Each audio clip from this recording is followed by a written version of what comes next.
lex orandi, lex credendi, lex vivendi. The common interpretation to this Latin phrase is how we worship is how we believe, and how we believe is how we live. One of the most reoccurring forms of worship in Catholicism is by means of music. Liturgical music is music found within the Mass, which is the highest form of worship in Catholicism. However, the Mass may be bogged down by the very thing created to make it a more fruitful experience. There's a firm distinction between what is known as dramatic music, which is music that is emotional for emotion's sake, and pure music, which is music that, while not necessarily devoid of emotion, the emotion is not the purpose. The degradation of music to becoming more dramatic and less pure within the confines of the liturgy often leads to the degradation of morality among those attending the liturgy. So in just a moment, I'm going to play 2 pieces of music, but before I do so, a quick note on the composers. Palestrina lived and wrote in the music in the early Renaissance, which is known as the Golden Age of polyphony. He was considered one of the masters of his time, and his music is still sung by choirs to this day. His music is pure, and it keeps a simplistic touch amongst the complex patterns. Charpentier, on the other hand, wrote during the Baroque period. Unlike the Renaissance, the Baroque style was incredibly ornate, and it was very easy to make this music dramatic because of that.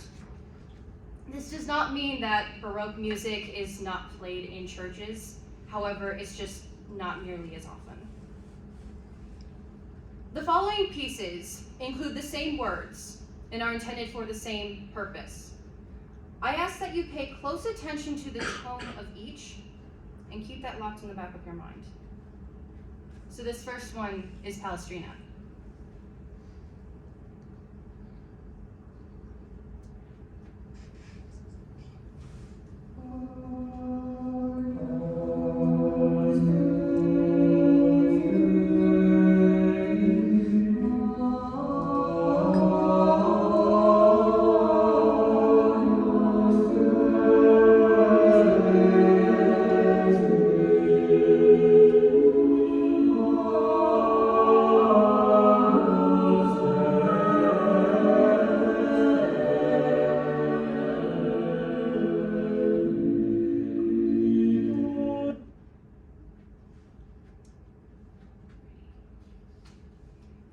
So, a quick note about tone.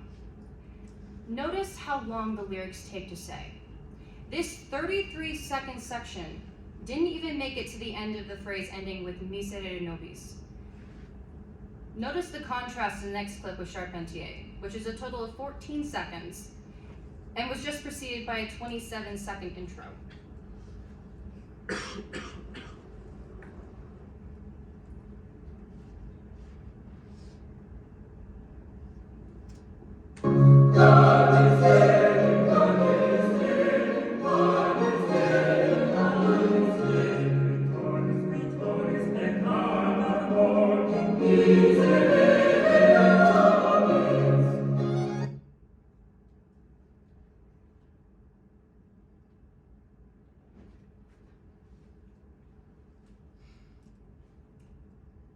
Palestrina and Charpentier wrote in the same genre of liturgical polyphony.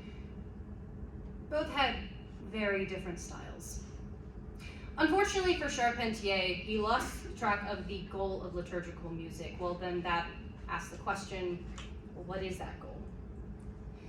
Pythagoras, often called the father of both mathematics and music, put it well, quote, "The highest goal of music is to connect one's soul to their divine nature, not entertainment," end quote. In other words, liturgical music is meant to raise the intellect as opposed to only the emotions. 2 of the primary elements that identify Charpentier's work as bad liturgical music are the solos and excessive amount of instrumentation. Instruments are intended to add to the voice as opposed to detracting from it, and generally speaking, the organ is just about the only instrument permitted within the confines of the liturgy. The issue with solos has to do with the fact that it goes out of its way to highlight a single voice. So solos, though, are not per se bad. However, placing them in the middle of a piece for the sake of it just being there really has nothing going in its favor. Now, to give Charpentier some credit, he is talented and he came up with some good music. However, when it comes to understanding what he is creating music for, and really more properly stated who, he showcases no understanding of tone. This ignorance was displayed in the Agnus Dei, which is the piece that I played for you just now. A sorrowful piece asking for mercy. But the tone has zero consideration of that. Dramatic music at its finest. Palestrina's work is pure music. Its unified sound, despite the many parts, gave a simplistic but powerful style, and Palestrina's tone was exceptionally clever. For example, when the lyrics in the Sanctus say Hosanna in excelsis, meaning Hosanna in the highest, which is a phrase of rejoicing, the tone shifts to match. Additionally, Palestrina's Agnus Dei introduces something that does not necessarily sound sorrowful, but it understands itself. This is one aspect that sets this piece apart, because while Charpentier regularly exhibits an emotional style, Palestrina knows that there is a time and a place to be emotional. It takes in proper context, lifting the intellect by mere understanding of what one is saying. The ultimate root of the moral dilemma is this: too much emotional focus as a means to come closer to God gives the listener the false idea of needing to feel God for him to be there, or needing an emotional response to be drawn toward heaven. Unfortunately, this creates a shallow faith and relationship with him due to its roots without intellect. The common belief that liturgical music should not be dictated by any sort of guidelines removes all the good, objective boundaries, leaving personal preference or subjective values as the sole decision maker. It removes the beauty of the music's presence in the first place by not allowing it to fulfill the purpose of creating an environment where one may better contemplate God by raising the intellect as opposed to turning the experience into one that is solely emotional. The main point here is that people must be mindful of the influence of art. Music is often more abstract and less direct, but an easy comparison is storytelling.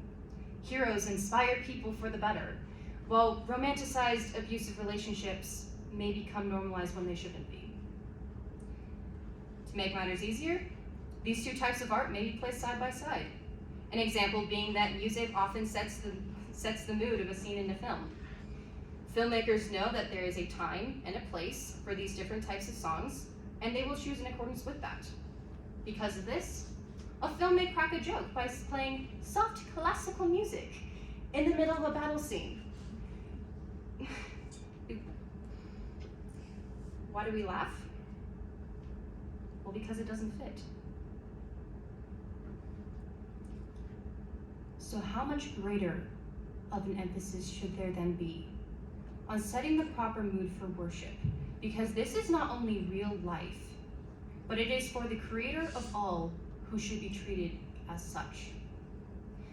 The wrong music has the potential to turn the liturgy into a joke, or establish the incorrect mood, creating the oh so common view that is the oh so common tainted view of liturgical music. Liturgical music intends to set the tone of a setting the person has entered into. When liturgical music does not do this, it is no longer something good, but something bad, and something overall detrimental to the spiritual development of the soul, contributing to the destabilization of one's moral compass. Look at the world today. So many churches do not even practice the basic fundamentals of liturgical music, and clearly no one is benefiting from that. Intellectual problems such as moral relativism are becoming more and more prominent in the current society. The world is losing balance between intellect and emotion and can no longer distinguish the two. While liturgical music is not the sole cause for these issues, It is a major contributor in being an influential art, tugging on the fabrics of society. It is up to the church and its members to make sure the basic fundamentals are taken care of, to provide all one needs to love and worship his Creator in the best way possible. As a famous quote attributed to St. Augustine says, "To sing is to pray twice." Thank you for your time.